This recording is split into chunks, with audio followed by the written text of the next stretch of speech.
Welcome to Straight Talk with Sandra Reish. Are you trying to master the game of life without success? There are secrets and strategies to living your best life. We'll share some of them with you on today's show. Take advantage of this series to become an expert at relationships. All relationships. It's time to live the life that you deserve to live. Now, here's your host, Sandra Reish. Welcome to Straight Talk with Sandra Reish, a show about living your very best life. So if you're new to the show, welcome. I am a licensed psychotherapist. I specialize in anxiety, depression, relationships, and things of that nature, which is pretty much everything when you think about it. And we talk on Straight Talk a lot about a lot of different topics on how to live your best life, because that's what I'm really passionate about. And lately, for a while now, we haven't been talking about couples. And I think today is the day to come back to the question of why do some couples make it and some couples don't? And you know what? We have a lot of research on that, and there really is a science to love. We've had many experts on the show talk about this, and I want to go through it. And I do have a special guest who's going to be joining me soon, who's also studied with some of the biggest experts in the world. And if you're just tuning in and you want to know how to improve your relationship and really make a real difference in your relationship, today's show is the one for you. Before we go any further, I always love to give a little shout out if I've met some interesting people during the week, and I did, because I was in Ottawa 2 weeks ago and I was in London, Ontario last week, and I met the most incredible, courageous group of nurses and caregivers and social workers and dietitians. They were incredible. And these are the people who are on the front lines helping people every day. So if you're listening, you guys really inspired me, and welcome to the show. Also, if you want to join the conversation today, you hear something that makes you want to ask a question, you can reach us anytime at 1-866-472-5792. Feel free to call in with a question. If calling is not your thing and you prefer to text, it's 514-796-4357. Or if email is your thing, info@helpforanxietydepression.com. Okay. So now's time to get into it. So we all start out with the idea that we're going to fall in love and everything is going to be great. We find that special someone and we're going to sail into the sunset. And unfortunately, that's not exactly what tends to happen for most people. And actually, the ones that do sort of sail into the sunset would tell you that there is some very serious strategies that they use in their marriage to make it work. And I think it's important to talk about how to really have a good shot at marriage and what are some of the skills you have to become really good at. So what do we know so far about marriage? Well, we know a lot of things. We know that our background, let's talk about that. Our background, where we come from, is going to affect the dance of the relationship. So there's an adage in psychology where we say, when you're in bed with your husband, you're literally in bed with your parents and his parents, as well as him and you. I know it's not a really pretty image, but it's true, because we bring our entire history into the bedroom and into our relationships. And often, many of us don't like to even look back at our history. And that causes a problem. So let me try to break this down a little bit into a concise package, because a lot of people listening are going to be like, well, I don't want to talk about my history. Who cares? The problem is that when we grow up, we observe our parents, whatever happened, good marriage, bad marriage, quiet marriage, fighting marriage, and our brain takes an imprint of that and it registers that as normal. So like, to give an example, just to make sure this is really clear, my parents, for example, were very, very in love, but they spent every moment of every day together. So I really grew up thinking that when you get married, you spend every moment of every day together, and that's what true love looks like. Now, I'm in the field of psychology, and there's a term for that. It's called enmeshment. We're actually doing a show in a few weeks on this topic, and it's when couples get fused together, and it may look very romantic, but actually it's a sign of a very, I don't want to say very, but somewhat problematic relationship, because another piece of the pie that we want to put in here is that there, in a marriage, there's a we, you and your husband, and there's a you, and there's a him, or vice versa. So there's actually like three very important parts: the couple, yourself, and the other person. So if we take the example of my parents and the idea that if you spend every moment, every day together, wouldn't that be wonderful? What starts to happen to the you and the him in that equation? And if you're listening, you're saying it out loud right now, is there is no you or him, there's only an us, which many of our love songs are based on, right? Is I can't live if living is without you. If there's only an us, then I cease to exist. And many of us think of that as romantic love, which I certainly understand. But the problem is that fusion is not sustainable because it starts to put a lot of pressure on the other person. So that's one of the first things we got to get to, is that there's a you, there's a me, and there's an us in a relationship. So if you're listening right now and you want to work on your marriage, ask yourself that question. Is there a you? Or do you have your own interests and things that you love that are important to you, and things that are really just belong to you? Is there also a him or a her, the other person? And is there also an us? So that means that, so if we're talking from a female point of view, so your husband also is allowed and encouraged to have some things that belong just to him, like activities that he does, that he enjoys. I talk often in Straight Talk. My husband really loves football. That's really his thing, not necessarily my thing. I do join him sometimes in watching, and that comes into the us. You want to also build some things together, no doubt, but that's really his thing. And it took me a long time to understand. And again, because my parents spent every moment of every day together doing things that they both agreed upon. So I thought that was normal and healthy, and it's not. Sorry to burst that bubble. But so are there things that your husband also has that are very important to him? And then are there also things that belong to the two of you? So do you make a date night once a week, or what I like to call a State of the Union meeting, which, other therapists refer to? Do you have that? Do you have that kind of stuff going on in your relationship to help make sure that there's time together as a couple? That's going to be extremely important. So again, there's a you, there's a me, and there's got to be an us to the relationship. So you got to make sure that you're definitely bringing all of these things into it. So that's going to be the first step in building our situation.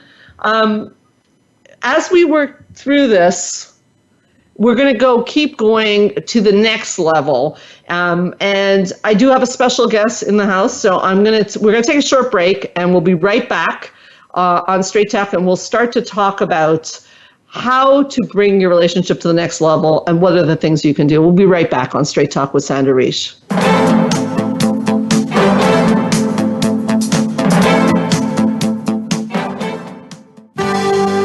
Your life, your health, your network. You're listening to Voice America Health and Wellness. Join the therapist who is affectionately known as the Couple Whisperer, Sandra Reish, on her famous couple retreats, and change your life forever. Sandra offers couple retreats in beautiful locations several times a year that can radically change your love life. Couples describe her retreats as life-changing. Regain that loving feeling, bring your intimacy to a new level, and rediscover excitement and joy. Find out more at helpforanxietydepression.com or call 514-796-4357. We all want love and safety. Now you can have it. Call 514-796-4357 or helpforanxietydepression.com. Change your life forever with the latest cutting-edge products for home study treatment for anxiety, featuring the clinical director of the Montreal Center for Anxiety and Depression and host of Straight Talk, Sandra Reish. Sandra is joined by top therapist Georgia Dow in this revolutionary anxiety videos therapy series. Thousands of people have benefited from this scientifically proven treatment approach. Isn't it time you chose yourself? Visit anxiety-videos.com right now. That's anxiety-videos.com and change your life forever. The Voice America Live Events channel is here now to showcase your corporate, individual, or organization's live event. Visit voiceamerica.com/live events to see all of our past live events and find out more. Whether it's a multi-day conference, special speaker, or single-day event, we've got everything to make your event a success. We can do a few hours or a few days. For more information about taking your event to the next level, call Jeff Spinard at 480-294-6417 or email info@voiceamerica.com. Again, that's Jeff Spinard at 480-294-6417 or send us an email to info@voiceamerica.com. Voice America is where you are and where you want to be. Join us around the globe as we broadcast live from some of the most interesting events available. Don't forget to view all our live events, including on-demand access to past events that you may have missed by visiting voiceamerica.com/live events. Become our friend on Facebook. Post your thoughts about our shows and network on our timeline. Visit facebook.com/Voice America.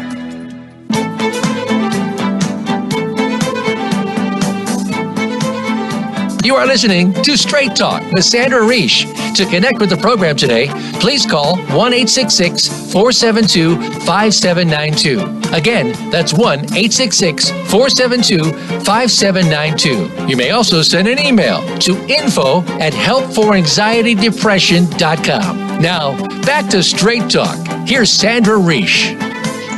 So we are back on Straight Talk with Sandra Reish, and I've got a licensed psychotherapist, Mayte Gomez, in the house. She is a psychotherapist that specializes in couples, and I thought she would be a great person to have on the show to have this conversation about this topic. So welcome to the show, Mayte Gomez. Thank you so much, Sandra, for having me here. Wonderful. So we're talking about the couples retreat that you've been doing now, and it's going to be the 4th year, and I was privileged to actually assist you on 2 years in a row, and I have to say it's really, really very, very extraordinary, the change that we can see, or I have the privilege to see in the couple when they come in for the couples retreat. All right. Okay, that's lovely that you're saying that. I'm not sure where you're going with this, so help me understand what you're talking about in terms of the retreat. Well, what I saw is you have different retreats, and when I saw the people coming in and really doing the retreat with you and going in for connecting together and the change that you bring them through, I see that as myself being a therapist and helping people, the change that I could see for them going through the retreat when they're spending those days with you, they would really, really completely jump into the work that they were doing. And the work that they were doing during that time was actually so much more than what usually happens in a session. Okay, so thank you for saying that. So we're talking about couples and how they can bring the relationship to the next level. Yeah. And so many things can happen, but really connecting with your partner is really, really important. And my point was basically, I've seen the magic that you do. I mean, I'm not in session with you, but I've seen you with groups and what happens and how much it is important for couples to connect and how good you are with that. Well, thank you. Okay, so basically, what is the most important thing? So since you have all of this experience, what, in your view, is the most important thing that couple can do to really reconnect? Okay, so we were talking before you arrived here about the fact, I wasn't really talking about them reconnecting, I was talking about the importance of having a you, a me, and an us in the couple. That's going to be extremely important for a couple to thrive. That's really our starting point in terms of where couples should start from. So basically what you're saying is it's very, very important to differentiate. There's 3 entities when you're with someone. There's you, there's the other person, but the couple in itself is an entity. Absolutely. Okay, well that's really good. So basically, what is the difference when you're together with someone than when with yourself? You know, when you're saying you separate them. So what do you feel is the difference? So you need time for the couple, but what is the difference there? I'm sorry, I'm not sure what you're asking me.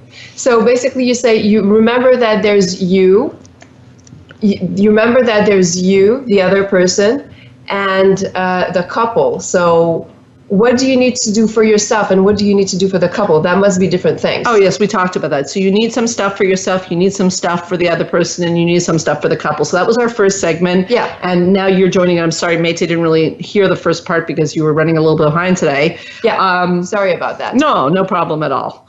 So basically, it's good. So there's you, there's you, there's me, and then there's the couple. And you need to also do a lot of things to put vitamins in your couple. So getting date nights, something like that, but also working on your couple is very important. So that's a little bit when I came in, I jumped into the retreat, because a lot of people, they will just go through the motion and they don't do the work. And either, connecting with each other or going to retreats or anything like that to make sure that you actually are getting the right connection. Because just like with any relationship, you can definitely have troubles when you're in your couple. So making sure that you're connecting and you're doing the proper things for it, basically.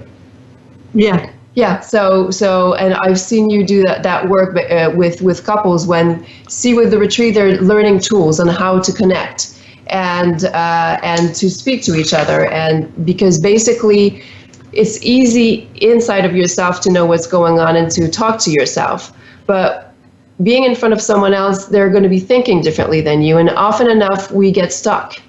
And there can be, the wounds get triggered, and then we're not really connecting well because we're stuck in our own wounds. So at that point, what do we do? If I'm stuck in my wound and my partner is stuck in their wound, what do I do? I'm hurt. Someone says something, and then I'm hurt. I'm stuck. What can I do then? Okay, so you're bringing up the topic of wounds. So that's actually where I thought we'd go in this segment, is that all of us come with wounds in our relationship. So we talked a little bit in the first segment about the fact that there's things that happen in your childhood, there's things that happen that you may not even remember that had an impact on you. So, but the problem is that those things did have an impact on you, and that's what Mayte is referring to as a wound, because we didn't really explain this.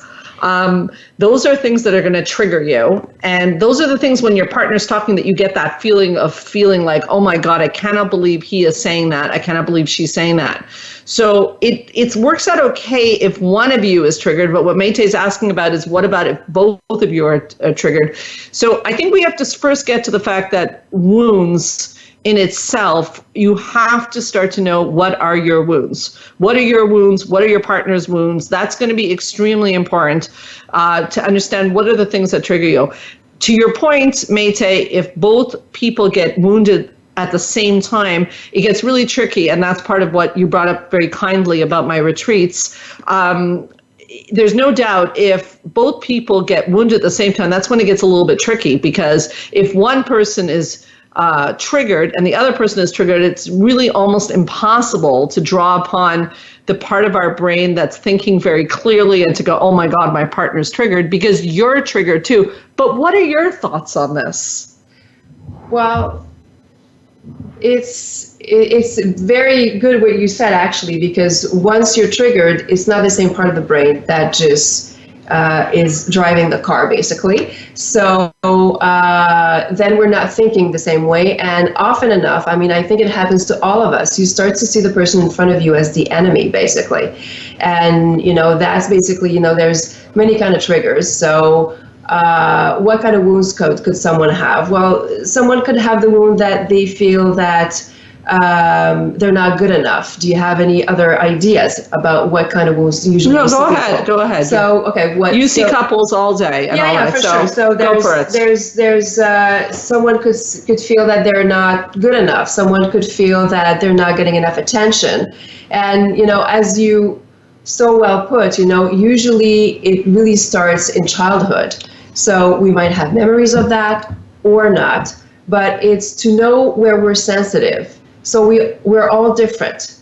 So where I'm going to be sensitive is maybe very different than where my partner is going to be sensitive. So for someone, it might be really being thoughtful about a birthday, and someone else might be, can you remember, when we got married or something like that. It might always be different things, but we have different triggers that goes to the wound, basically.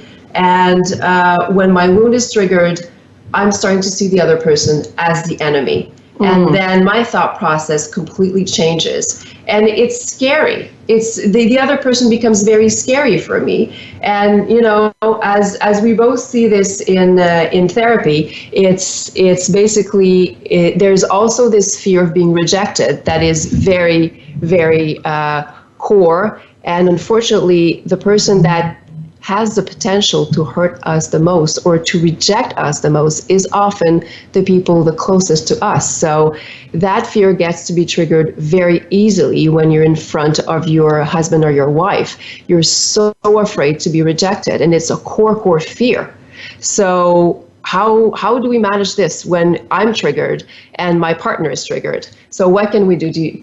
Basically, what can we do when that happens? So I'm triggered. So the first thing is to remember that I'm not thinking the same way, and that my core fear is being triggered. And if I cannot remember that, then my actions and my reactions might be completely different. So that's one thing, is to remember, okay, this is a tense moment and I need to cool down a little bit. What else can we do? Do you have any suggestion for the audience? Well, I definitely agree with you that there's no doubt about it. We got to take some time, and that's one of the things that couples, you brought up my retreat, so that's one of the skills that I have to teach couples a lot, and I'm sure you do in your office too, is to be able to understand that when you're super triggered, you may actually need to take a break, like you said. Because you're probably not going to be thinking clearly. You started to allude to the fact that these wounds come from our childhood, and I would add on to that unconsciously we choose people who exactly trigger those wounds. So if you're listening right now and you're going, okay, but I feel like I married the wrong person because they're exactly pushing the button that hurts me the most. Perhaps you weren't paid attention to, and now you're married to someone who doesn't pay attention to you, or you didn't feel good enough, and now you're married to someone who makes you feel not good enough. That's part of the dance, and that's another piece of the puzzle. Again, some of my work in working with couples, sometimes I should explain what Mayte was talking about a retreat, because I'm not sure that people even know what that was about. So what I do is I take couples and I try to connect them to what happened in their past and what is that core issue, to be able to understand why it's triggering them so much, to also recognize that it's not only the other person that's triggering you. It's like there's literally a necklace of bells around your neck, and the bells are starting to ring off the hook. So it's not one bell, it's the bell of 10 years ago, 20 years ago, 30 years ago. So that's part of being able to catch that. But you seem like there was more you wanted to say on the idea of what happens in this situation. No, and I'll take what you just said, because it's really good, because sometimes these are things that might have happened when you're talking about the bells. They might have happened in the relationship, but it might have happened to that person even prior to the relationship. But it still is very painful when the person in front of you does something that reminds you of that wound. And you might not even remember it when it happens, but then it gets triggered, and your reaction to that person at that moment, what's going on inside is that your emotions are quite high and your reaction will change. So, it's taking a step back, but it's taking a step back to be able to recuperate yourself as to who do you want to be, basically. Because if you just go to how you feel, then probably your actions and your reactions will be very different. And it's not always so easy to control. So, we both say this when we see clients, sometimes you just have to take a break. If the term is flooded, you need to take a break, because otherwise your actions, your reaction will not reflect who you want to be. And then to take that time to come back to who you are, your value system, how do you want to speak to that person? And to be able to listen also to their point of view, which is almost impossible when you're triggered, basically. So there's this part of getting away, and this part also of coming back together and speaking to each other with respect, basically. So there are ground rules to be able to speak to each other with respect. I mean, that does make sense, especially no yelling. But there's also a lot of studies that have been done on that, things that a lot of people don't know that can be very poisonous.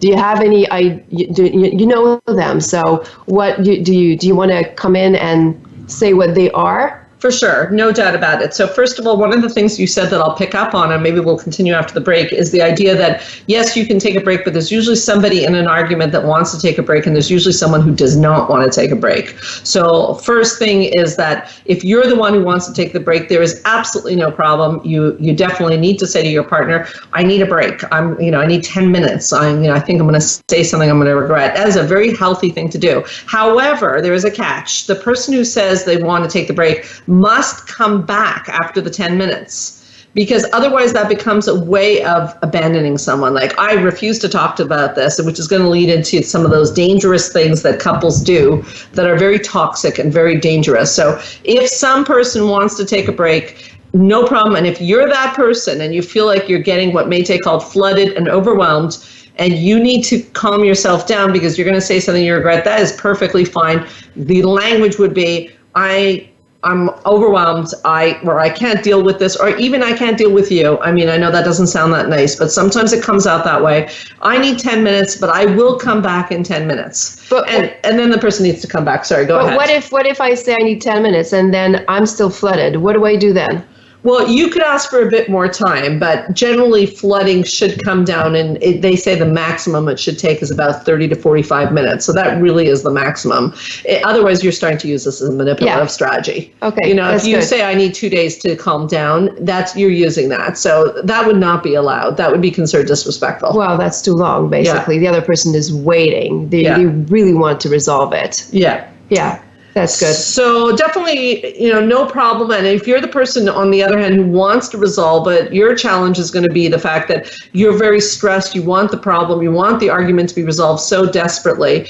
But if you can develop that kind of rules of engagement with your couple, with your partner, that if they say, I'll be back in 10 minutes, that they will actually be back, then your job is also to self-soothe, which is something we've talked about on Straight Talk before, which is to remind yourself, this too will pass. We will get through this. It may not go well the first round or the second round, but we will eventually get to that. Now, Métis, we're going to take a break, but Métis did allude to that there are certain rules, that things you cannot do during this argument. So when we come back, we'll talk about the 4 things that you cannot do when arguing with your partner. And as a matter of fact, the research shows that if you do these 4 things, there's an over 95% chance that you're heading towards divorce. So stay tuned. We'll be right back on Straight Talk with Sandra Reish.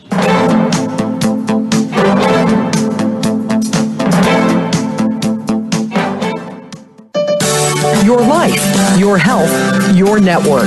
You're listening to Voice America Health and Wellness.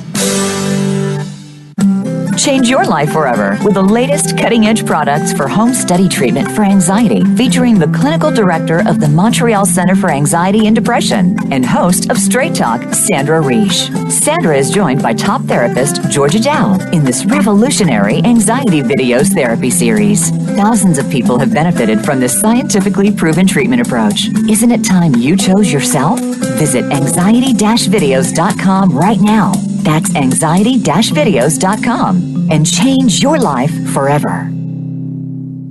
Join the therapist who is affectionately known as the Couple Whisperer, Sandra Reish, on her famous couple retreats and change your life forever. Sandra offers couple retreats in beautiful locations several times a year that can radically change your love life. Couples describe her retreats as life-changing. Regain that loving feeling, bring your intimacy to a new level, and rediscover excitement and joy. Find out more at helpforanxietydepression.com or call 514-796-4357. We all want love and safety. Now you can have it. Call 514-796-4357 or helpforanxietydepression.com. Your life, your health, your network. This is Voice America Health and Wellness.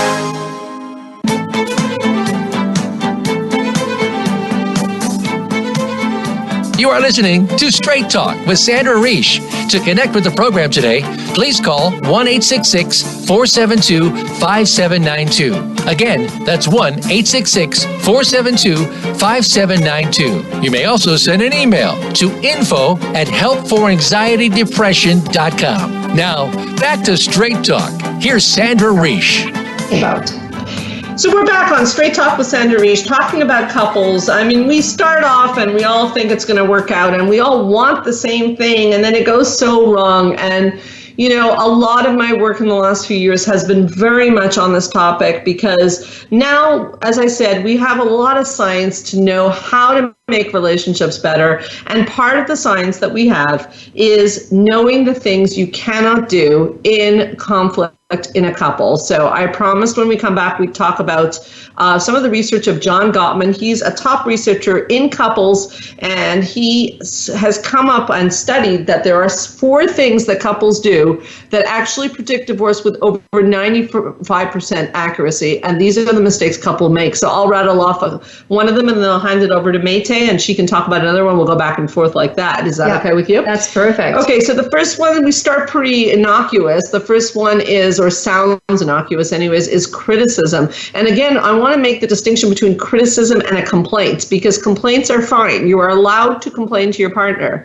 So, you know, I'm not happy that you're not cleaning the house properly is fine. You are a dirty slob is not fine. So criticism erodes at relationships, and it is one of what Gottman calls the 4 horsemen, and very, very problematic. So you have to be careful to stay on topic with what's bothering you behaviorally as opposed to attacking the person. So now, when it comes to criticism, women tend to do this more than men. We're going to see in the 4 horsemen, some of them are more women, some of them are men. Mayte, what's the next one?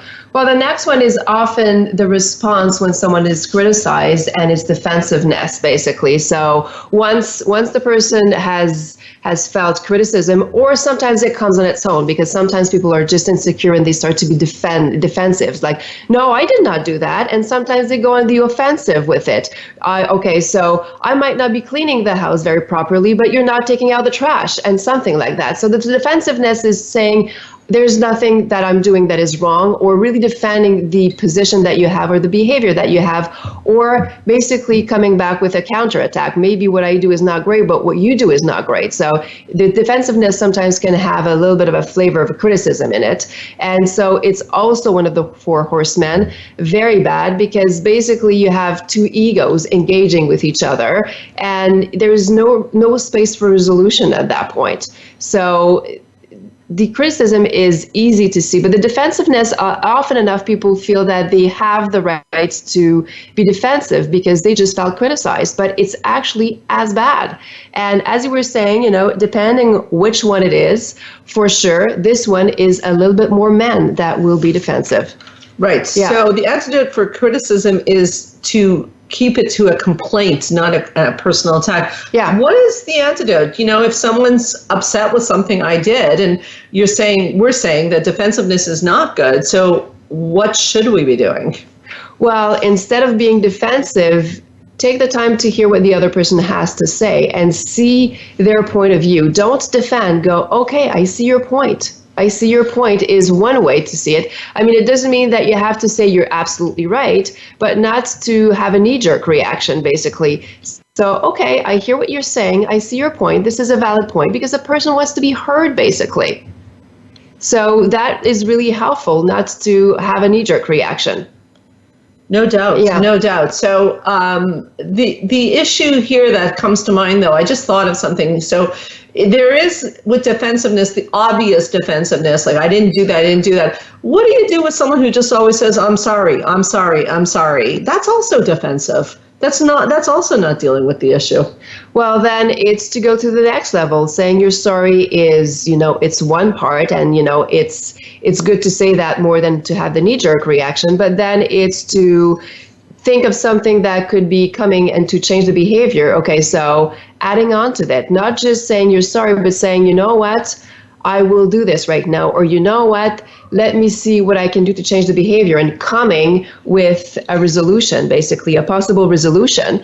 And these 4 horsemen are actually quite important, and we have 2 more to go to. But when I came in today, it was really I was talking about your retreats, and I've seen you teach this in length in your retreat, because it's easy to just learn them and go by, but we get trapped in these things. And so to spend a lot of time to do exercises, figuring out which one of the horsemen is yours, is actually something I've seen you do in the retreats, and I've seen tremendous results with this. When people not only learn it cognitively, but they start to practice, what is the alternate thing that you can do instead of doing this behavior? It's something that I think everybody should learn about. And I've definitely seen massive changes in people, in couple, when they actually do this learning, how much it changes things. So this is a little bit why I brought it up. It's because there are skills to be good in relationships. And the thing is, you don't learn that usually in life. You have to find a place to learn what the skills are. And I find that the way that you've constructed your retreat, the people can really get all the skills, not only intellectually, but really practice those skills to actually have better relationships. Well, thank you. I want to continue on with the 4 horsemen. It's funny you say that, because I have enjoyed doing the retreats, but I actually was planning to stop them this year. And the good news is I am going to do 1 more. I don't know if I'm going to continue beyond that. But so there are retreats coming up here in Montreal, but it's not the only place you can get retreats. There's many people who run retreats. So I think Mété is being very complimentary to me. That's very kind of you.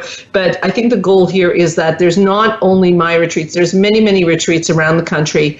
And reaching out and getting a professional to help you with this stuff can make a huge difference. I find a retreat works very well because it's a little different than a therapist's office, and it's a little bit more experiential. So it may be something you want to work on, especially if you want to learn more about stuff like this. Moving on to the 4 horsemen, the next 2 are the ones that really cause the most toxicity to a relationship. So the first one I'm going to talk about is something called contempt. And contempt is literally when you're, you could be rolling your eyes or just like looking at the person in disgust. It happens when somebody's very, very angry. There's no doubt about it. And we've probably all done it at some time or another. But it's very problematic.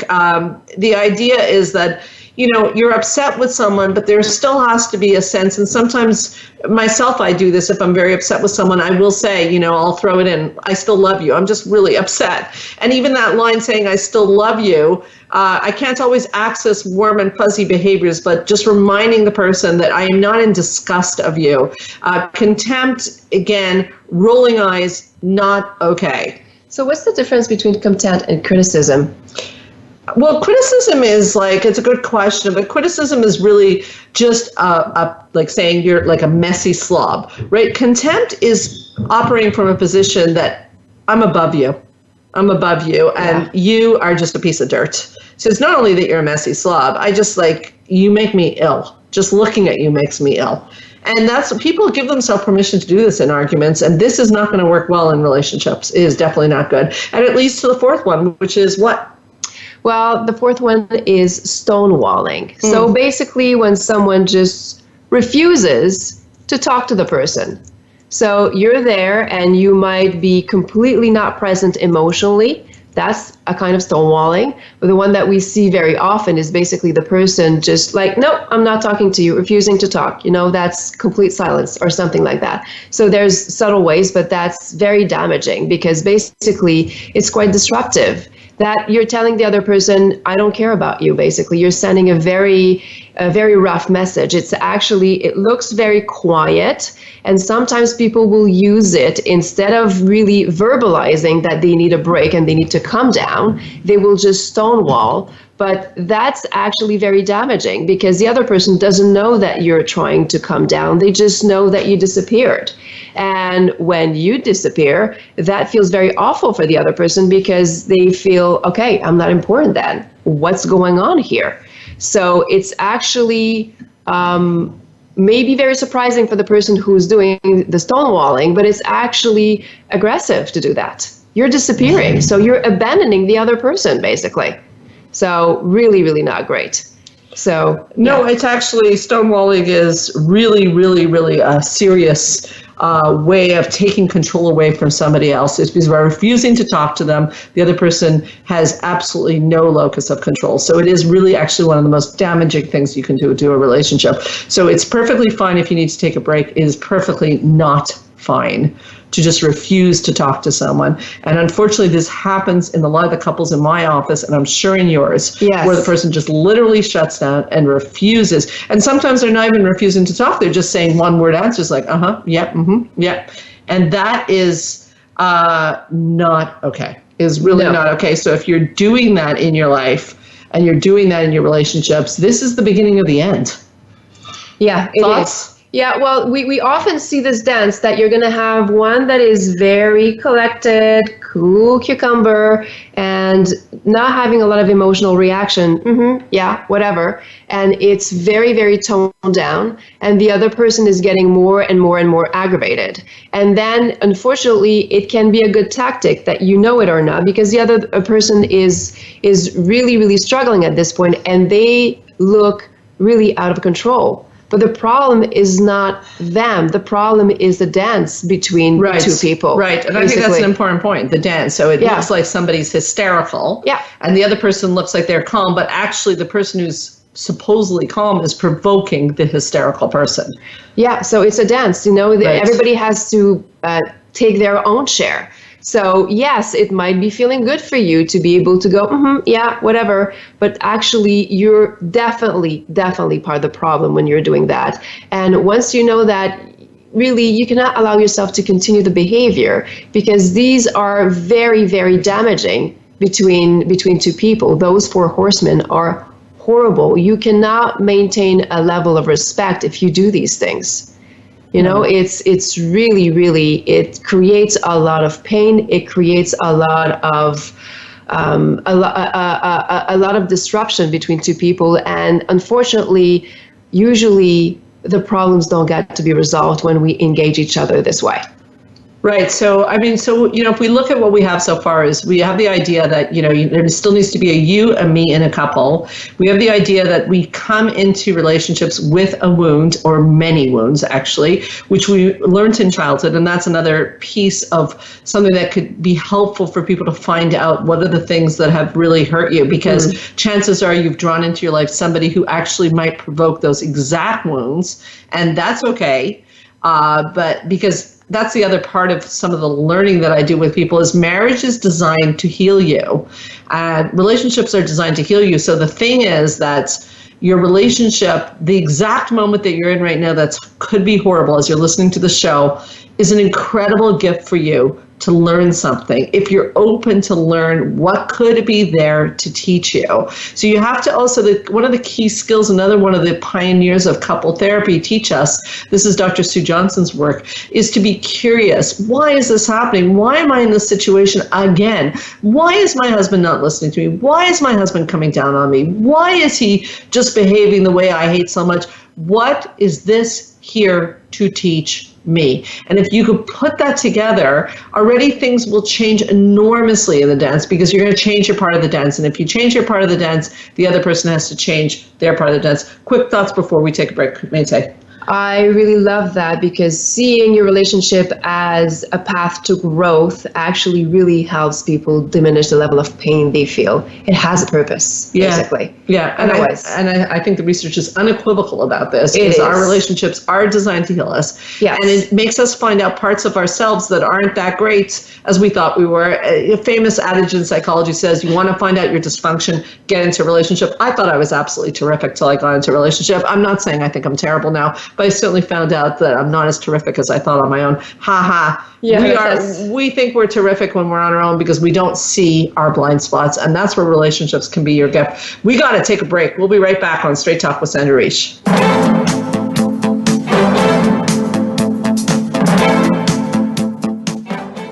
Opinions, options, answers. You're listening to Voice America Health and Wellness.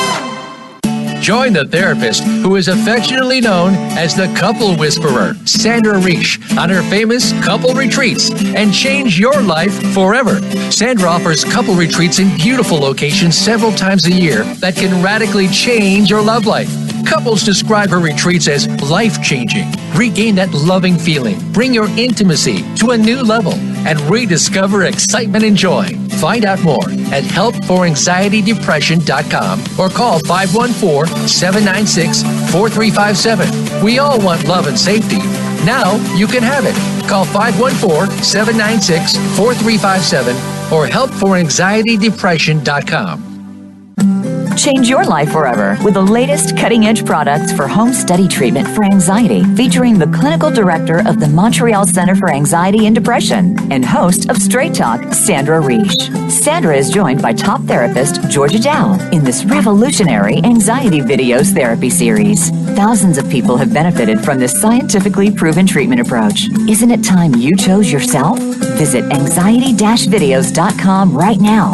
That's anxiety-videos.com and change your life forever. Your life, your health, your network.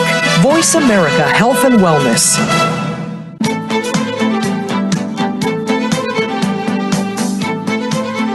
You are listening to Straight Talk with Sandra Reish. To connect with the program today, please call 1-866-472-5792. Again, that's 1-866-472-5792. You may also send an email to info@helpforanxietydepression.com. Now, back to Straight Talk. Here's Sandra Reish. So while the time goes very fast on a topic like this, I'm like sad. We're almost towards the end of the show, and there's so much to talk about in terms of couples. Minty, I'm curious, we're talking about relationships as a way to heal. You just ran from work. You work with couples all the time. Yes, I do. What are some of the themes you see in your office, and what are the ways you're seeing people really turn the corner? Are you seeing your couples get better? I am. And the thing is, a big thing that I see happening is something that you actually definitely taught me and I'm teaching to my clients. And there's a big culture when you're in a couple and then things are not starting to go your way, that we end up in a win-lose situation. So basically, we want to be right. Yeah. So I'm in a struggle and I want to be right. So true. And so all of a sudden, I'm starting to look at where are you wrong? Because if you can be wrong somewhere, that makes me so much closer to being right. And so the dance it becomes about being, win-lose basically. But as you so eloquently put it, there's never a win-lose, because if you're in a win-lose dance, you're in a lose-lose dance, because all of a sudden, maybe today you're winning, but tomorrow you're going to be losing. Well, I'm really glad you brought that up, because it's remiss that I haven't talked about that in today's show. So that's another very big take-home strategy as we're, wrapping up the show, is that, and we don't learn that also, is so we go into a relationship and you get into your first fight, and there is a sense that our egos tell us we want to win.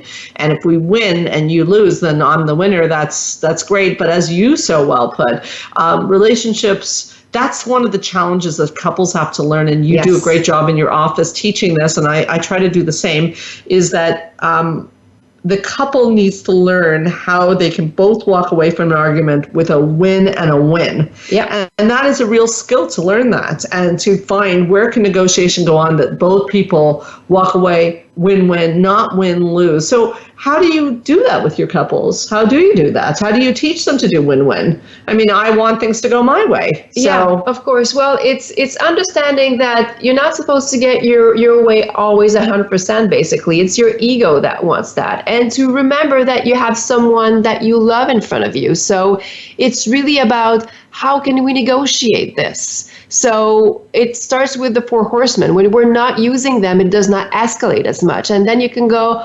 okay, then, maybe the complaint is, I don't find that, the house looks so tidy when you're doing the cleaning. And the other person might go, yes, but I don't have that much time. And then we sit down and we negotiate. What can we do? So the house might not be looking as tidy as I would want, but maybe the other person can do a few things differently, and then I'm going to feel happy, and then they're going to be feeling happy because actually they feel that they're contributing, and they feel that, I'm basically happier with what they're doing. So it's negotiation. How can we do a win-win? I have to accept it's not always going to be my way.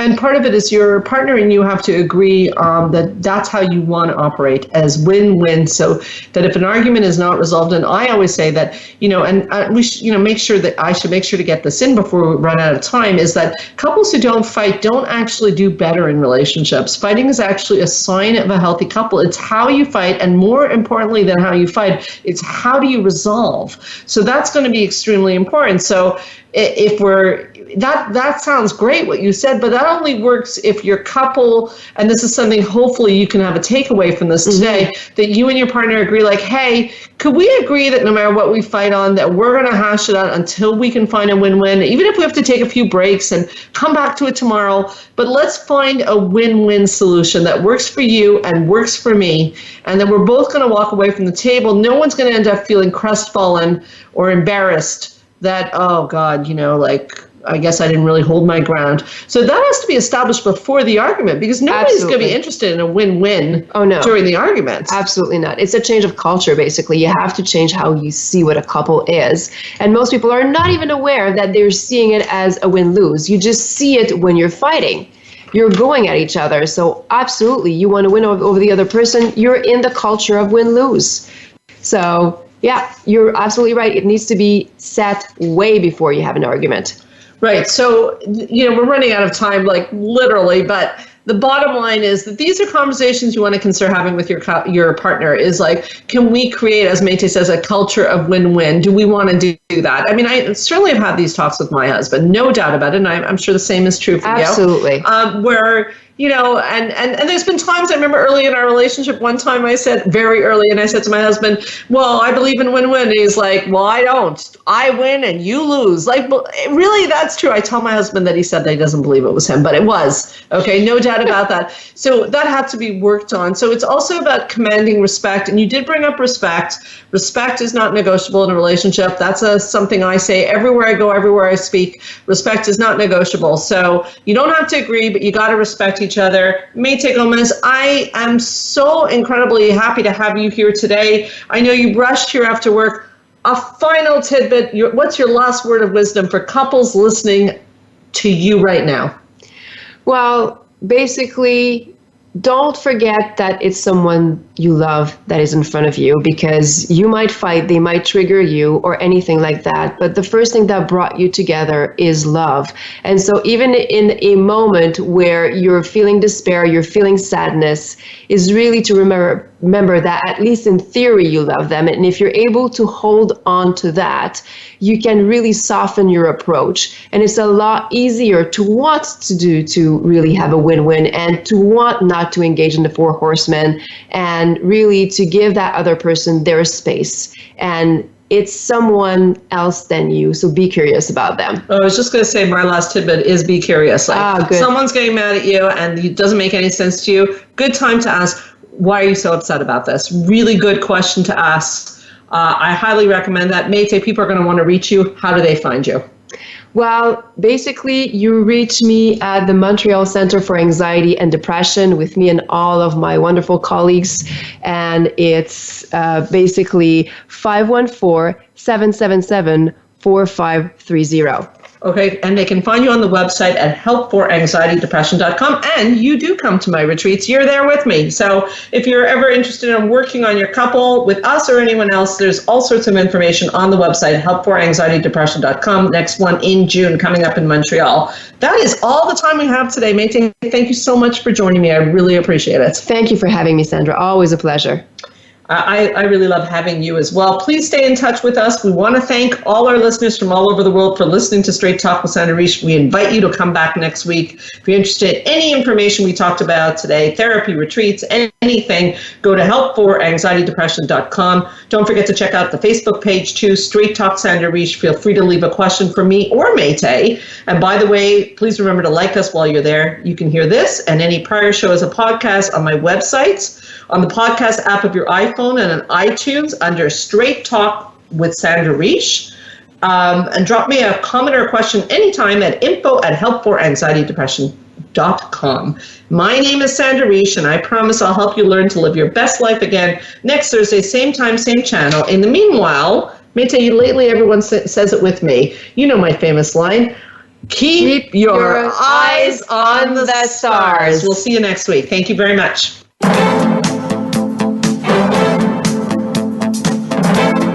Thank you for listening to Straight Talk with Sandra Reish. We hope you've enjoyed today's show, and we'll tune in again next Thursday at 3 p.m. Pacific Time, 6 p.m. Eastern Time on the Voice America Health and Wellness Channel. Now, go live your best life.